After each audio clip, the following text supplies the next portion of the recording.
Anthony Joshua has been granted an exemption by the IBF to fight a rematch with Vladimir Klitschko before having to face his mandatory challenger, Kubrat Pulev.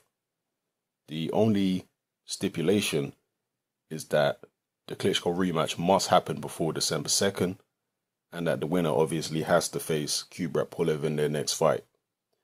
Now, as I mentioned in the previous video, Eddie Hearn responded to accusations that there is a double standard.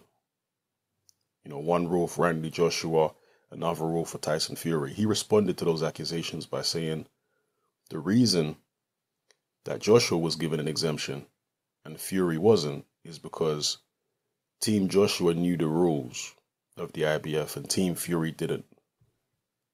And again, just to reiterate, if you didn't hear my explanation or Eddie Hearn's explanation first time around, he claims, and again, I'm not backing this up, you can go read the IBF rules for yourselves if you want to find out the truth. He claims that the reason that Tyson Fury wasn't given an exemption is because Kathy Duva called for an immediate purse bid. And once one party or the other calls for an immediate purse bid, then no request for an exemption can be made. Whereas Hearn said that he requested an exemption before Team Sauerland, who represent Pulev, could call an immediate purse bid.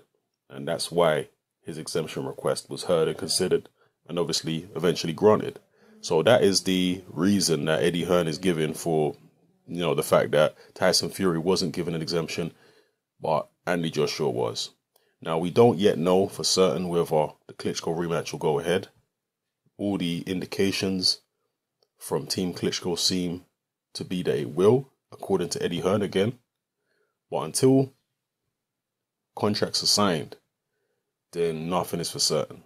So we'll have to wait and see if contracts are signed. But whatever the case may be, if the rematch does take place, it's likely to take place before December 2nd. Now, the WBA also have a mandatory for Joshua to fight, which is Luis Ortiz. There are some people saying that perhaps Joshua will get stripped by the WBA. It's possible. I think it's unlikely, though.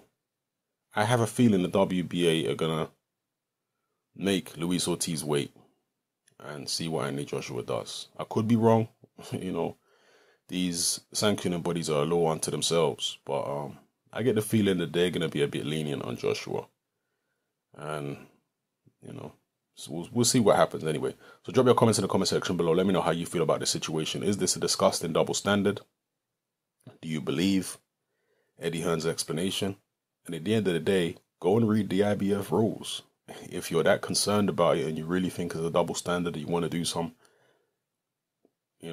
Columbo style investigation, the IBF rules are public record. You can go to the IBF website, download the PDF, look at their rules, read them for yourselves, and you'll find out whether Eddie Hearn's telling the truth or not. So, anyway, it's happening. I'm out.